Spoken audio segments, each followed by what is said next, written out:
Kita mulai pembahasan jamur ini dari Zygomicotina. Ciri-ciri Zygomicotina: hidup di tempat yang lembab, membentuk spora istirahat berdinding tebal yang disebut zygospora, mempunyai hifa bercabang-cabang dan tidak bersekat atau sinusitik dengan dinding sel tersusun dari zat kitin. Umumnya mempunyai rizoid yang berguna untuk melekat pada substrat. Berikut ini merupakan gambaran dari sepotong roti yang telah ditumbuhi jamur Zygomicotina. Berikut ini merupakan struktur dari jamur Zygomicotina. Terdapat beberapa bagian seperti halnya stolon, yaitu hifa yang membentuk jaringan pada permukaan substrat dan menghubungkan dua kumpulan sporangium. Terdapat pula rizoid, sama seperti akar, yaitu hifa yang menembus substrat untuk menyerap makanan. Ada sporangiofor, yaitu hifa yang tumbuh tegak pada permukaan substrat dan memiliki sporangia globular berbentuk bulat di ujung-ujungnya. Ketika sporangium ini matang, maka akan menghasilkan spora haploid. Dan berikut ini merupakan gambar dari jamur Zygomicotina. Dan ini merupakan gambar dari zygospora.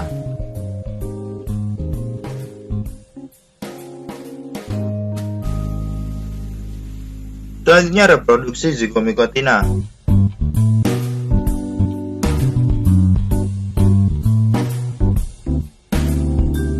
Kita mulai dari reproduksi seksual.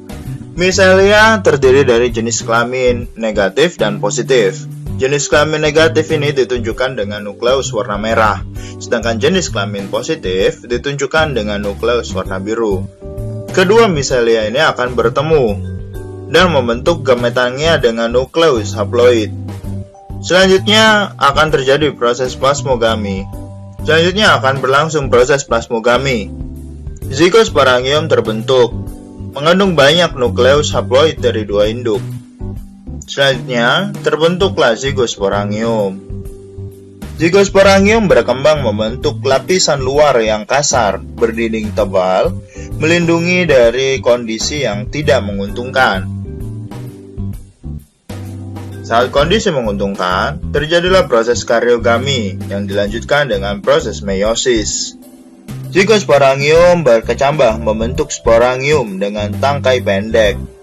Ketika sporangium telah matang, sporangium akan menyebarkan spora haploid dengan variasi genetik. Spora-spora ini akan tersebar dan berkecambah membentuk miselium. Miselia juga bereproduksi aseksual, membentuk sporangia yang menghasilkan spora haploid dengan genetik identik. Sedangkan pada fase reproduksi seksual, spora yang berkecambah akan tumbuh membentuk miselia baru dengan variasi genetik yang berbeda. Sedangkan spora yang tersebar dan berkecambah pada fase reproduksi seksual akan membentuk miselia baru dengan variasi genetik. Peranan Zygomicotina. Rhizopus stolonifer biasanya tumbuh pada roti basi.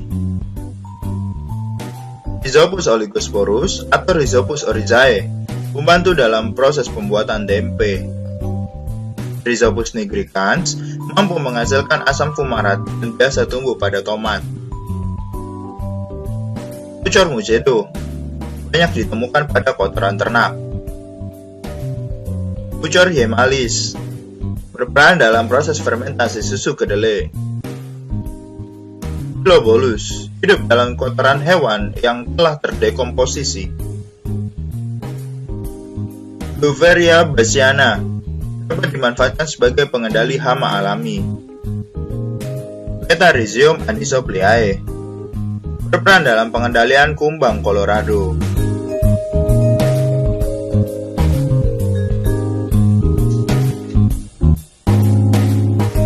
Selanjutnya yang akan kita bahas adalah jamur Ascomycotina.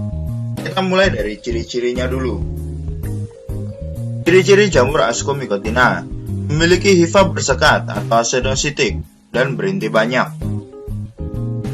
Struktur tubuhnya ada yang uniseluler, contohnya pada Saccharomyces. bersel banyak dan membentuk miselium acinositik, contohnya penicillium. Akan tetapi ada pula Ascomycotina yang bersel banyak dan membentuk badan buah, contohnya Nectria. Cara hidupnya ada yang saprofit, ada yang parasit.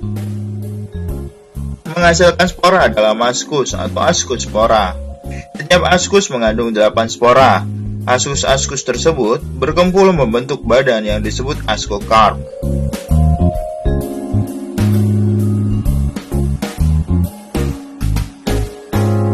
Berikut ini merupakan contoh dari jamur Ascomycotina. Ada jamur Ascomycotina uniseluler, contohnya pada Saccharomyces. Sedangkan jamur Ascomycotina multiseluler, ada yang membentuk hifa acinositik dan ada pula yang membentuk badan buah. Berikut ini merupakan struktur tubuh dari jamur Ascomycotina. Pada jamur Ascomycotina, terdapat ascocarp yang terdiri dari ascus. Setiap ascusnya terdapat ascospora yang berjumlah 8 spora di setiap ascusnya. Dan berikut ini merupakan beberapa bentuk ascus. Ada ascus telanjang atau ascus tanpa ascocarp. Jamur yang tergolong kelompok ini tidak memiliki ascocarp dan biasanya merupakan jamur uniseluler. Sel jamur bersel tunggal ini berfungsi sebagai ascus. Nukleusnya yang diploid membelah secara meiosis membentuk 4 sel ascospora yang haploid, contohnya pada Saccharomyces dan Candida. Selanjutnya ascus dengan ascocarp berbentuk bola atau Cleistocesium, contohnya pada Penicillium. Ada juga ascus dengan ascocarp berbentuk botol leher dan mempunyai osteolum, yaitu lubang yang melepas ascus dan ascospora. Badan buah seperti ini disebut Perithecium, contohnya pada Neurospora crassa. Dan selanjutnya, ascus dengan ascospora berbentuk mangkuk atau cawan atau Apothecium, contohnya Ascobolus.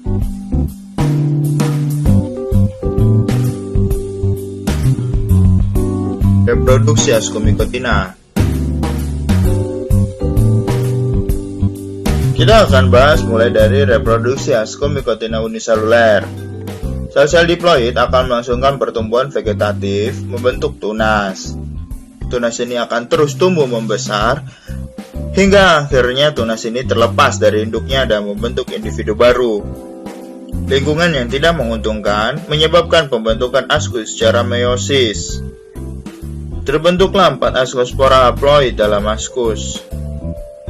Ketika ascus pecah, spora akan tersebar dan berkecambah pada lingkungan yang menguntungkan. Spora akan terus tumbuh, membentuk sel-sel haploid. Ketika sel-sel haploid berjenis kelamin berlawanan saling bertemu, maka akan terjadi persilangan, sehingga akan membentuk kembali sel-sel diploid. Dan ini reproduksi Ascomycotina multiseluler. Dimulai dari micelia yang bereproduksi aseksual menghasilkan spora haploid berpigmen atau conidia. Conidia ini akan tersebar dan berkecambah pada lingkungan yang menguntungkan. Pada siklus reproduksi aseksual, conidia akan tumbuh berkecambah pada lingkungan yang menguntungkan untuk membentuk hifa. Hifa akan terus tumbuh membentuk miselium, dan miselium dewasa akan menumbuhkan conidiofor, sehingga conidia akan terbentuk kembali. Sedangkan pada reproduksi seksual menghasilkan hifa terspesialisasi.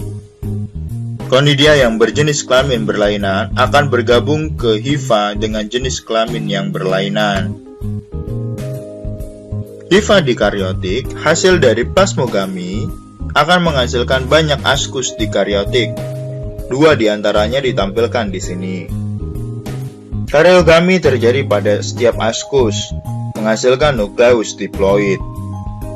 Setiap nukleus diploid akan bermeiosis, menghasilkan 4 nukleus haploid. Setiap nukleus haploid bermitosis 1 kali, menghasilkan 8 nukleus. Dinding sel dan membran plasma berkembang di sekeliling nukleus membentuk ascospora. Ascospora yang telah matang akan lepas melalui tutup ascospora. Ascospora berkecambah membentuk miselium baru. Peranan Ascomycotina. Kelompok Saccharomyces, atau disebut juga kamir, yeast, atau ragi, dapat melangsungkan pembuatan tapai, roti, dan anggur dengan mengubah gula menjadi alkohol dan karbon dioksida, seperti Saccharomyces cerevisiae untuk membuat tapai dan roti. Saccharomyces tua akan memfermentasi air nira atau legen menjadi tua. Sedangkan Saccharomyces ellipsoideus akan memfermentasi anggur menjadi wine. Kelompok Penicillium hidup sebagai saprofit dalam bahan organik dan ada yang menghasilkan zat antibiotik, seperti Penicillium islandicum yang mampu merusak beras sehingga beras akan berwarna kuning. Penicillium expansium akan mengakibatkan buah apel menjadi busuk. Penicillium italicum akan mengakibatkan buah jeruk menjadi busuk. Penicillium notatum, Penicillium chrysogenum, dan Penicillium vermiculatum akan menghasilkan antibiotik. Sedangkan Penicillium camemberti dan Penicillium roqueforti akan meningkatkan kualitas keju. Selanjutnya, Neurospora crassa yang dapat dimanfaatkan untuk pembuatan oncom merah dari ampas tahu. Conidianya berwarna merah bata. Trichoderma raceae dapat menghasilkan enzim selulase, pengurai selulosa, untuk memproduksi PST atau protein sel tunggal. Porcella esculenta dan Sarcoskita guinea. Badan buahnya dapat dikonsumsi. Ascobulus catigenus, sporofit kotoran sapi. Ascocarpnya tipe Apothecium. Ricipe, parasit permukaan daun tanaman. Ascocarpnya berwarna putih. Carium, parasit pada gandum, tebu, padi, pisang, tomat, dan kentang. Clavicet purpurea menyebabkan penyakit ergot pada gandum. Pengonsumsinya akan menderita penyakit ergotisme dengan gejala kejang otot hingga kelumpuhan. Kelompok Aspergillus, seperti halnya Aspergillus oryzae yang mampu merombak zat di dalam pembuatan minuman beralkohol. Aspergillus venti dan Aspergillus soyae akan berguna dalam pembuatan kecap. Aspergillus flavus yang menghasilkan aflatoksin yang mengakibatkan kanker hati, terdapat pada kacang tanah dan makanan olahan berbahan kacang tanah. Aspergillus fumigatus menyebabkan penyakit saluran pernafasan unggas. Aspergillus niger menghasil asam citrat.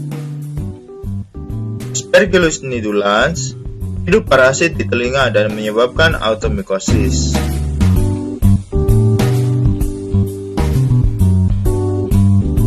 Selanjutnya kita akan membahas tentang Basidiomycotina. Kita mulai dari ciri-ciri jamur Basidiomycotina.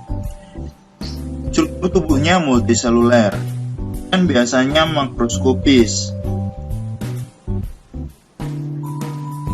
Memiliki hifa bersekat atau asenositik, hifa vegetatif berinti 1, dan hifa generatif berinti 2. Cara hidupnya ada yang saprofit, misalnya saprofit pada serasa daun, merang padi, atau batang pohon yang sudah mati. Serta ada yang parasit pada tumbuhan dan manusia. Mempunyai badan buah yang disebut basidiokarp, yaitu tempat pembentukan basidium. Bentuk basidiokarp bermacam-macam, misalnya berbentuk payung, kuping, dan setengah lingkaran. Spora terbentuk dalam basidium.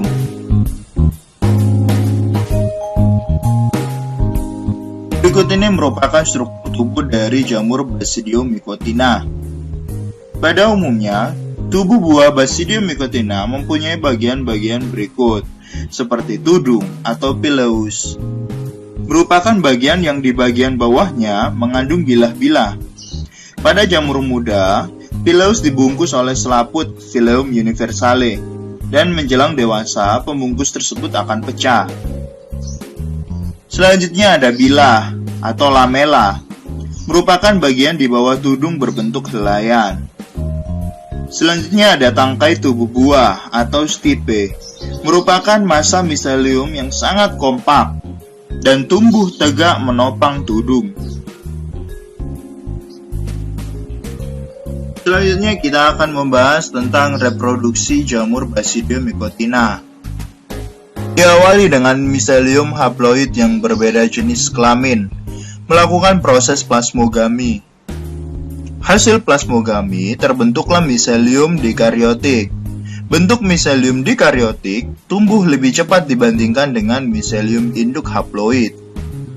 Melalui dukungan lingkungan seperti hujan atau perubahan suhu akan menginduksi miselium dikaryotik untuk membentuk badan yang padat yang berkembang membentuk basidiokarp. Dalam hal ini adalah jamur mushroom. Selanjutnya tepian bilah basidiokarp dilapisi sel-sel dikaryotik yang disebut basidia. Fase selanjutnya adalah karyogami.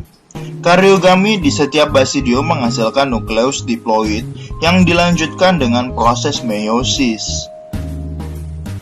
Setiap nukleus diploid menghasilkan 4 nukleus haploid, masing-masing berkembang menjadi basidiospora. Saat matang, basidiospora akan dilepas dan disebar oleh angin. Pada kondisi yang sesuai, basidiospora berkecambah dan tumbuh menjadi miselium haploid yang pendek. Selanjutnya adalah peranan Basidium mycotina. Yang pertama ada Volvariella volvacea atau jamur merang. Jamur ini biasa digunakan sebagai bahan makanan. Jamur ini ditanam pada media yang mengandung banyak selulosa, misalnya merang padi, dan mempunyai kelembapan yang tinggi. Selanjutnya Auricularia polytricha atau jamur kuping. Biasanya digunakan sebagai bahan makanan. Bentuknya seperti telinga, kenyal, warnanya coklat kehitaman, dan hidup pada kayu yang lapuk. Pleurotus ostreatus atau jamur tiram juga digunakan sebagai bahan makanan. Jamur ini sering dibudidayakan dengan media serbuk kayu atau bahan yang mengandung banyak lignin dan selulosa. Amanita caesoria atau jamur kaisar biasa digunakan sebagai bahan makanan. Amanita phalloides dan Amanita muscaria dapat digunakan sebagai bahan penghasil racun lalat. Ixobasidium vacans merupakan parasit pada tanaman teh. Ustilagus citaminea atau jamur smooth, parasit pada tanaman tebu dan jagung. Tuchinea graminis atau jamur karat, parasit pada tumbuhan Graminae. Tuchinea arachides, jamur karat kacang, parasit pada tumbuhan kacang. Ganoderma ablantum atau jamur kayu, sebagai bahan obat-obatan. Tubuh buahnya berbentuk setengah lingkaran seperti kipas dan keras.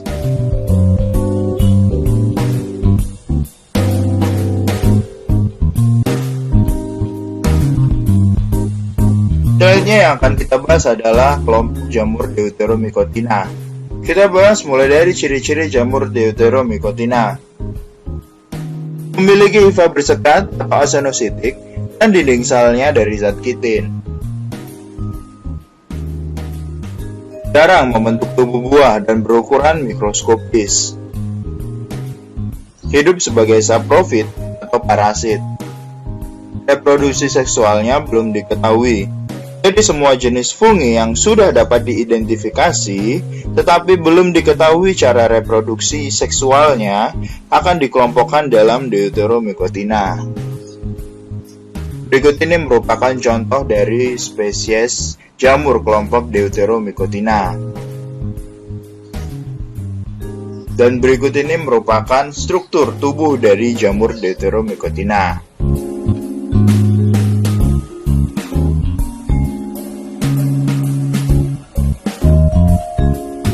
Ini adalah reproduksi jamur Deuteromycotina. Reproduksi aseksual jamur ini dengan cara menghasilkan konidia. Blastospora membentuk tunas dan artospora membentuk spora dengan benang hifa. Cara reproduksi seksualnya belum diketahui sehingga dinamakan fungi imperfecti atau jamur tidak sempurna. Apabila telah ditemukan cara reproduksi seksualnya, fungi tersebut dapat digolongkan dalam divisi yang sesuai dengan cara reproduksi seksualnya. Contoh jamur kelompok Deuteromycotina yang memiliki artospora adalah Coccidioides.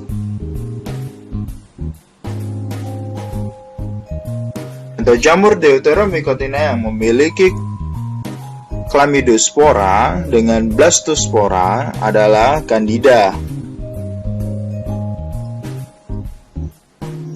Contoh jamur Deuteromycotina yang memiliki Violospora yang berasal dari Conidiospora adalah Aspergillus. Contoh jamur Deuteromycotina yang memiliki Macroconidia yang berasal dari Microconidia adalah Microsporum. Dan jamur Deuteromycotina yang memiliki forospor adalah Ulocladium.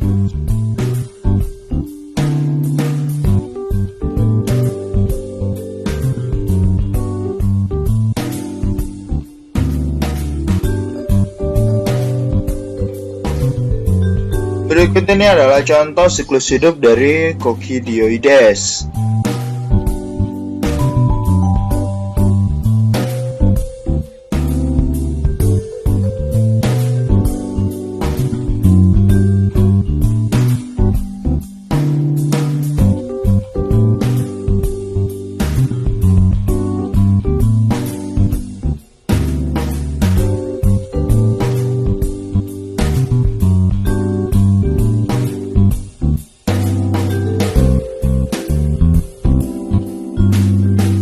Peranan jamur Deuteromycotina.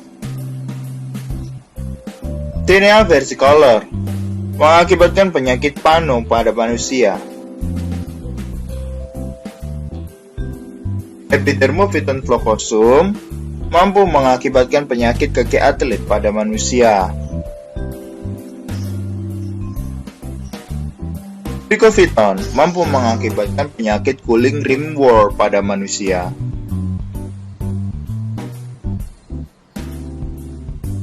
Helminthosporium oryzae merupakan parasit perusak kecambah atau menyerang tanaman budidaya.